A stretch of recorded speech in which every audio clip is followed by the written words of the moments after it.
యూరప్ను forest fires కకావికలం చేస్తున్నాయి.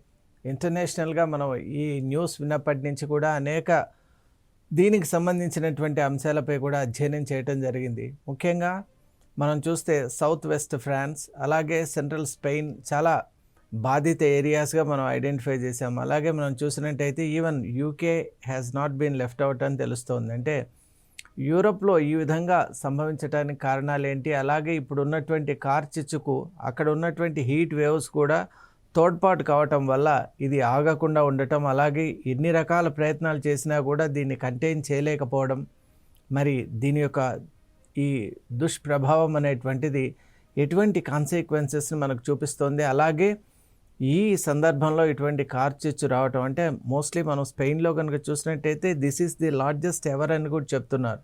అలాగే ఫ్రాన్స్లో కూడా రెండవ ప్రపంచ యుద్ధం తర్వాత ఏర్పడినటువంటి ఈ 2 దశాబ్దాల్లో ఏర్పడినటువంటి ఒక అతిపెద్ద ఈ ఫారెస్ట్ ఫైర్గా కూడా చెప్తున్నారు. మరి ఇప్పుడు మనం చూసినట్టయితే border area, the city area లిమిట్స్లో కూడా ప్రవేశిస్తున్నటువంటి ఈ కార్చిచ్చు యొక్క ప్రమాదం చాలా తీవ్రంగా ఉండటం చేత nearly 3 lakh people have been evacuated. అంటే ఇది ఎంత పెద్ద ఆపరేషనో మనం చూడవచ్చు. అలాగే ఈ కారుచిచ్చు గురించి కేవలం దీని ఒక కారుచిచ్చు మాత్రమే కాకుండా, అంటే ఫారెస్ట్ ఫైర్ లాగా మాత్రమే కాకుండా ఇది రావటానికి గల కారణాలని, అలాగే సమూలంగా దీని గురించి ఇకపై ఇటువంటి ఫారెస్ట్ ఫైర్స్ రాకుండా ఎటువంటి జాగ్రత్తలు తీసుకోవాలి, అలాగే దీనికి క్లైమేట్ యాక్షన్కు ఉన్నటువంటి సంబంధాలని గురించి ఇప్పుడు మనం తెలుసుకునే ప్రయత్నం చేద్దాం.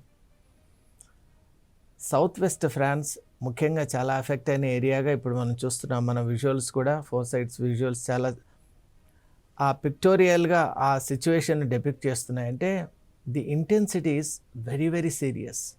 గ్రావిటీ ఆఫ్ ది సిచ్యువేషన్ ఎలా ఉందంటే అక్కడ రెస్క్యూ ఆపరేషన్స్ అనేవి చేయటానికి కూడా అక్కడ ఆస్కారం లేనటువంటి ఒక స్థాయిలో ఫారెస్ట్ ఫైర్ ఉంది. దానికి తోడు విండ్ ప్యాటర్న్ కూడా దానికి యాక్సిలరేట్ చేస్తుందని అక్కడ నిపుణులు చెప్తున్నారు. అంటే the direction of that forest fire is being influenced by the forest winds. వీటన్నిటికంటే కూడా ముఖ్యంగా హీట్ డ్రోమ్ ఏదైతే మనం ఫ్రాన్స్లో చూసామో, యూరోప్లో చూసామో, దాదాపు 2000 మందికి పైన ఒక్క ఫ్రాన్స్లోనే చనిపోయారంటే హీట్ డ్రోమ్ నియర్లీ 40 degrees పైన టెంపరేచర్స్ వెళ్ళటానికి కూడా వాతావరణ నిపుణులు చాలా దీని గురించి కూడా ఆందోళన చెందుతున్నారు. ఎందువల్ల అంటే మనం యూరోప్ను ఒక్కసారి కనుక సమగ్రంగా చూసినట్టయితే అసలు అక్కడ ఇంత టెంపరేచర్ అనేటువంటిది రీచ్ అవ్వడం కూడా మనం ఇమాజిన్ చేయలేం. Even in the peakest summers also ఇటువంటి టెంపరేచర్స్ గురించి మనం విని కూడా ఉండం. మరి ఈరోజు టెంపరేచర్స్ ఇలా పెరిగిపోవడమే కాకుండా హీట్ డ్రోమ్ కూడా ఉంది. ఇక్కడ ఒక నిమిషం కనుక మనం ఆగి ఆలోచన చేస్తే ఫ్రాన్స్లో హీట్ డ్రోమ్ ఉన్న సందర్భంలోనే భారతదేశంలో అరుణాచల్ ప్రదేశ్లో we have seen extensive floods. ఆ ఫ్లడ్స్ కూడా ఎంత ఉన్నాయంటే అన్కంటైనబుల్ గ్రావిటీతో ఉన్నాయి ఆ ఫ్లడ్స్. అలాగే కాంట్రాస్టింగ్గా మనం స్యూడాన్లో కనుక చూసినట్టయితే అసలు తీవ్రమైన ఫెమైన్, ఆ కరువు ఎంత దారుణంగా ఉందంటే చిన్నారులకు అన్నం పెట్టే స్థాయిలో కూడా ఆ దేశం లేదు అంటే మనం ఆశ్చర్యపోనక్కర్లేదు. మరి ఒకవైపు ఏమో కారుచిచ్చు, ఒకవైపు ఏమో ఫెమైన్, ఒకవైపు ఇవన్నీ ఉన్న నేపథ్యంలోనే అప్పుడు మనం చూసాం వెనిజువేలాలో సివియరెస్ట్ అర్త్క్వేక్. అంతెందుకండి, ఇప్పుడు మనం ఒక 2 days బ్యాక్ కూడా మనం చూసాం Japan has recorded 7.1 Richter scale పైన అతి భారీ భూకంపాన్ని కూడా నమోదు చేసుకునేది. అంటే ప్రపంచంలో అనేక రకాలైనటువంటి ఉత్పాతాలు, అంటే న్యాచురల్ కెటాస్ట్రోఫ్స్ అని మనం అంటాం. మరి క్లైమేట్ యాక్షన్లో అలాగే మనం చూసినట్టయితే ఇంటర్నేషనల్ ఎన్వైరన్మెంటల్ కాన్షియస్నెస్ ఉన్న ప్రతి ఒక్కరు కూడా దీని గురించి ఆలోచన చేయాలి. అసలు ఈ ప్లానెట్ హెల్త్ ఎలా వెళ్తోంది, దీని గురించి పట్టించుకోవాల్సినటువంటి సమయం ఆసనమైంది. ఇప్పుడు ఉన్నటువంటి కారుచిచ్చు కానివ్వండి, ఈ అర్త్క్వేక్ కానివ్వండి, ఫెమైన్ కానివ్వండి, ఫ్లడ్స్ కానివ్వండి, ఇవన్నీ కూడా ఒక్క అంశాన్ని మనకు చాలా స్పష్టంగా చూపిస్తున్నాయి. That is the health of the planet is not proper అని. The health of the planet is degenerating, the health of the planet is retarding. మరి ఈరోజు మనం ఫ్రాన్స్లో జరుగుతున్నటువంటి ఫారెస్ట్ ఫైర్ని చూసినట్టయితే అసలు 3 లక్షల మందిని ఇవాక్యుయేట్ చేశారు, సేఫర్ ప్లేసెస్కి తరలించారు. అలాగే మనం చూసినట్టయితే దాదాపు 2 లక్షలకు పైన ఎకరాలు ధ్వంసమైపోయినాయి. ఇప్పటికే అక్కడ ఉన్నటువంటి గ్రాస్తో సహా కంప్లీట్గా it has been turn into ash అని ఇప్పుడు అక్కడ వచ్చినటువంటి రిపోర్ట్స్ మనం చూస్తున్నాం. Fire fighters they are using retardants. Fire retardants అనేది టెక్నాలజీ మనకు తెలుసు. మరి రిటార్డెంట్స్ వాడినా, అలాగే ఏరియల్గా మనం లార్జ్ స్కేల్ వాటర్ డంపింగ్ చేసినా, ఎన్ని రకాల ఎఫర్ట్స్ చేసినా కూడా అక్కడ ఒక కొత్త ఫినామినన్ కూడా సైంటిస్ట్ నోటీస్ చేశారు. అదేంటంటే మనం మామూలుగా థండర్ స్టార్మ్ అనేది మనం విన్నాం. థండర్ స్టార్మ్ లాగా ఇప్పుడు ఇక్కడ ఉన్నటువంటి హీట్ స్టార్మ్ కూడా ఒకటి ఏర్పడుతోంది. అంటే ఆకాశంలోకి ఎప్పుడైతే ఈ వేడి వల్ల the upper layers of the air ఏమవుతున్నాయంటే ఒక రేరిఫైడ్ కండిషన్లోకి వెళ్తున్నాయి. దానివల్ల ఎక్స్పాన్షన్ అయ్యి ఈ ఫైర్ అనేది చాలా ఎక్కువ ఎత్తులో కూడా వెళ్ళి అక్కడ ఒక రకంగా విస్ఫోటనం చెందుతోంది, బ్లాస్ట్ లాగా. అలాగే ఇట్ ఈస్ క్రియేటింగ్ లైటనింగ్ లాగా కూడా అక్కడి నుంచి ఏర్పడుతున్నాయి. కాబట్టి ఇది ఒక సీరియస్ కండిషన్, క్రిటికల్ కండిషన్. అలాగే ఇది ఇర్రివర్సిబుల్గా మారిపోతున్నటువంటి నేపథ్యంలో మనం చూస్తున్నాం how people are getting affected.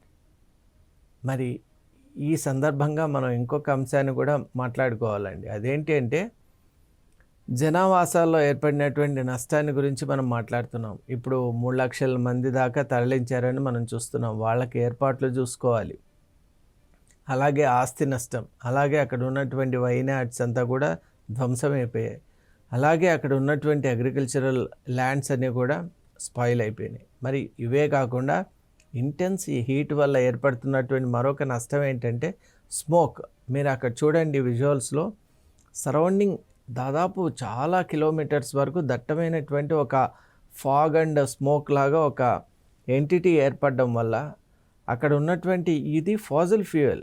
మనం ఒక్కసారి ఆలోచన చేస్తే మామూలుగా ఇప్పుడు ఇంటర్నేషనల్గా కూడా ఉన్నటువంటి అవేర్నెస్ ప్రకారం మనం కార్బన్ కంటెంట్ను, కార్బన్ జనరేషన్ను, కార్బన్ ఫుట్ ప్రింట్ను తగ్గించాలి అనేది మన ఆలోచన. మరి ఇప్పుడు జరుగుతున్నటువంటి విషయాన్ని మనం చూస్తే ఎక్స్టెన్సివ్గా అక్కడ ఉన్నటువంటి ఈ ఫాజిల్ ఫ్యూయల్స్ కానివ్వండి, అలాగే ఇక్కడ ఉన్నటువంటి ఈ ప్లాంట్స్ అండ్ ట్రీస్ ఇవన్నీ కూడా కాలిపోవడం వల్ల కార్బన్ కంటెంట్ అనేది విపరీతంగా జనరేట్ అవుతుంది.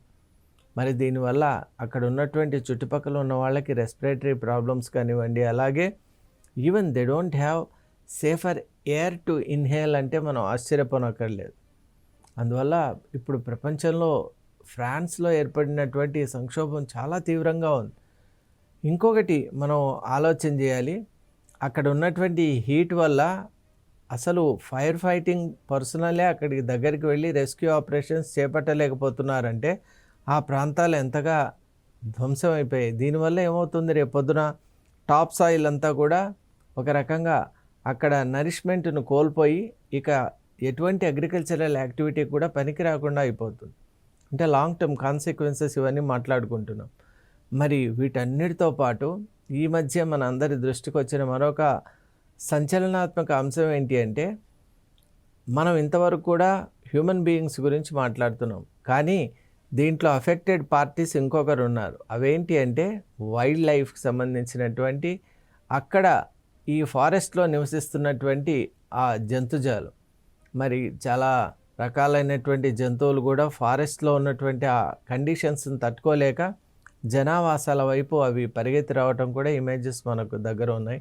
మరి వాటి వల్ల ఏమవుతుందంటే ఫారెస్ట్లో ఉన్నటువంటి అనేక రకాలైన యానిమల్స్ ఇటు నగరం వైపు దూసుకురావటం, వాటి యొక్క థ్రెట్, అలాగే అవి కూడా థ్రెట్లో ఉండటం వల్ల వాటిని కంటైన్ చేయటం, వాటిని కూడా సురక్షితమైన ప్రాంతాలకు తరలించడం, ఇది నిజంగా ప్రభుత్వానికి ఒక పెను సవాల్లాగా మారిపోయింది.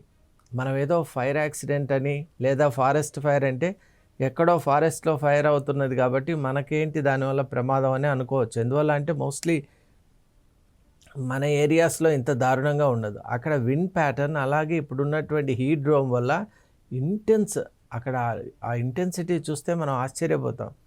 మరొకటండి, అక్కడ ఈ మధ్యకాలంలో క్లైమేట్ యాక్షన్కి సంబంధించిన అంశాలను అనేకసార్లు మనం చర్చించుకుంటూ ఉన్నాం. పొల్యూషన్ అనేది స్థాయికి మించి పెరిగిపోయింది. మనిషి చేసేటువంటి యాక్టివిటీస్ ఎలా ఉన్నాయంటే తను ఈ విధమైనటువంటి కెటాస్ట్రోఫ్ను, అలాగే ఈ రకమైనటువంటి యాక్సిడెంట్స్ను తనే కోరి తెచ్చుకుంటున్నాడు. మనం ఎన్నోసార్లు మన ప్రోగ్రామ్స్ కూడా మన ఛానల్ ద్వారా కూడా ఇంటర్నేషనల్గా ఎన్వైరన్మెంటల్ కాన్షియస్నెస్ చాలా అవసరం అని అనేక ప్రోగ్రామ్స్ కూడా చేశాం.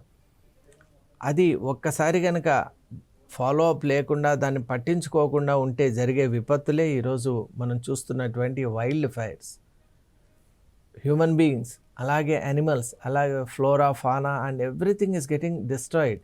అలాగే ఎంతమంది ఫైర్ ఫైటర్స్, అలాగే ఇవాక్యుయేషన్ మెజర్స్, అలాగే అక్కడ ఉన్నటువంటి అనేక రకాలైన గార్డెన్స్ కానివ్వండి, నేచురల్ ఎంటిటీస్, ఇవన్నీ కూడా they are getting spoiled beyond any recovery.